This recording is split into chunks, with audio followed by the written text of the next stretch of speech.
presidente Lula decidiu vetar a mudança na lei da ficha limpa aprovada no Congresso. A decisão foi publicada hoje no Diário Oficial da União. O projeto reduziria tempo de punição para políticos cassados, o que valeria para deputados, senadores, vereadores, governadores, prefeitos e os vices. O veto atendeu a recomendações técnicas da Advocacia Geral da União e do Ministério da Justiça, que avaliaram os mecanismos como inconstitucionais e prejudiciais ao combate à corrupção. Então, quem chega aqui no Conexão para analisar esse tema importante é o professor de Direito Constitucional da Universidade Mackenzie, o Alessandro Soares. Professor, boa tarde, seja muito bem-vindo. Boa tarde, Kelly. É um prazer estar com vocês aqui hoje. Prazer o nosso também. Professor, o que acontece a partir de agora? Bom, Kelly, você tem aí o exercício pelo presidente da República do veto presidencial. Na verdade, é um veto parcial a esse projeto de lei. Lembrando que uma parte do projeto foi sancionado pelo presidente da República, houve a sanção, então vai agora para a publicação, promulgação e publicação, e uma parte é veto, volta para o Congresso Nacional para avaliar esse veto, podendo derrubar esse veto do presidente da República.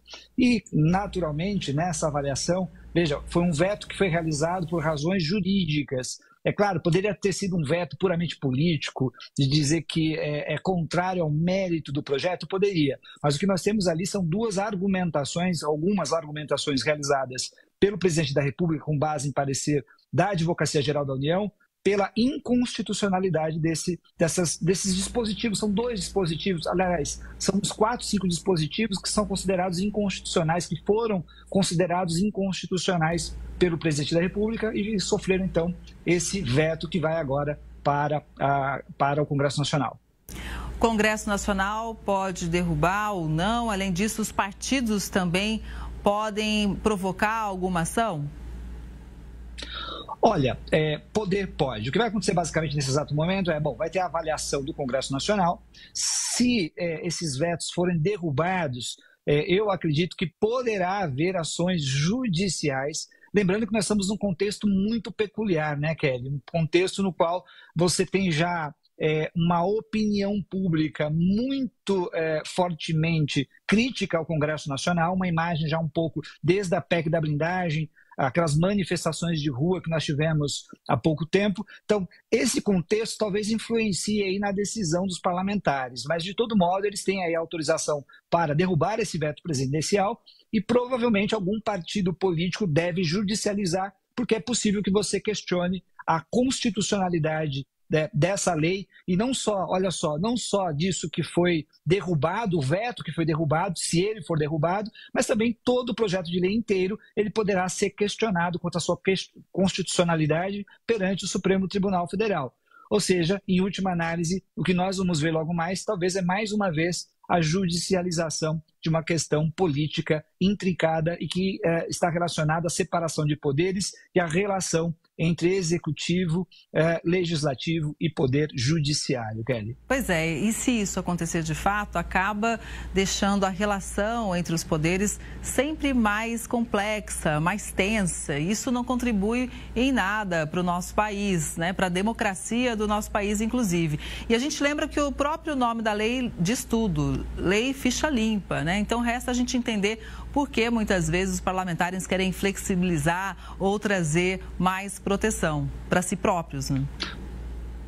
Não é muito, veja, para quem está no Poder Executivo, no presidente da República, é sempre uma situação delicada, porque um veto é sempre, de alguma forma, de algum modo, um enfrentamento ou uma contraposição ao Congresso Nacional. Só que o presidente da República precisa de uma maioria, o governo precisa de uma maioria para governar e introduzir e executar os seus projetos. Então é sempre um diálogo um pouco tenso, naturalmente tem aí um diálogo institucional muito forte para dizer, olha, isso aqui a gente vai tomar muito cuidado, o próprio governo toma cuidado para não embarcar de alguma forma em projetos mais problemáticos do ponto de vista da opinião pública, né, em nome de uma governabilidade. Então ele prefere, ultimamente a gente tem visto aí que o presidente da República prefere manter uma certa distância, dar uma autonomia, mas ao mesmo tempo veta quando é necessário, tem falado de maneira mais mais contínua, de maneira mais continuada, sobre a questão de vetar certos projetos aprovados pelo parlamento, mas também com um certo cuidado, porque ele não pode perder a governabilidade.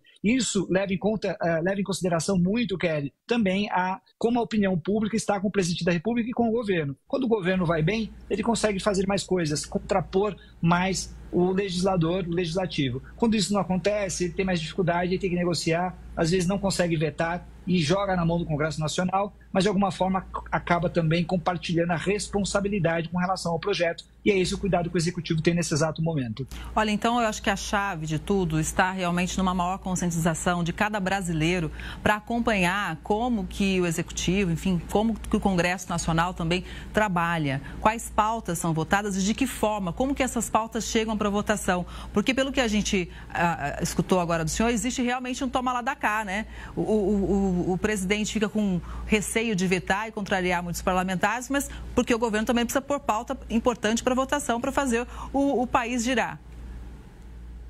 Pois é, você tem aí uma situação muito delicada, porque veja, de um lado você tem um Congresso Nacional que hoje procura muito se proteger, aí a gente pode desconfiar de diversas maneiras com relação ao Congresso, desde a PEC da blindagem, a questão do foro por prerrogativa de função, né, a questão de prisão de parlamentares, medidas cautelares diante de parlamentares, toda a questão das emendas parlamentares, da emenda PIX, né, toda essa questão de responsabilização, todo esse medo que os parlamentares estão aventando nesse exato momento tem feito com que eles reajam, às vezes, de maneira descomedida e não pensando no impacto que pode ter o parlamento diante da opinião pública, Kelly. Então você tem essa ação dos parlamentares, eu diria, uma ação defensiva do Poder Legislativo, e do outro lado, você tem a necessidade do governo governar com projetos e com pautas que têm um caráter, vamos dizer assim, mais republicano e mais nacional, de responsabilidade nacional. Então você vai ter essa contraposição. O que o governo menos quer é ter essas pautas na mão, o que ele quer é aprovar. Você está vendo aí toda uma discussão, por exemplo, com relação ao imposto de renda, com relação a diversos projetos que são importantes para o país. O que o governo não quer nesse exato momento é entrar nessas pautas que, na verdade, levam a um acirramento muito maior no Congresso e dificultam a governabilidade e dificultam a implementação de projetos. Então você tem aí a lei da ficha limpa, uma flexibilização que está sendo realizada.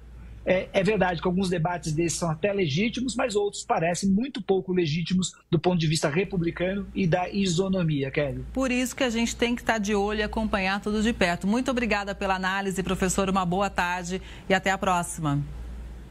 Boa tarde, Kelly. Até a próxima. Prazer estar com vocês. Prazer, professor.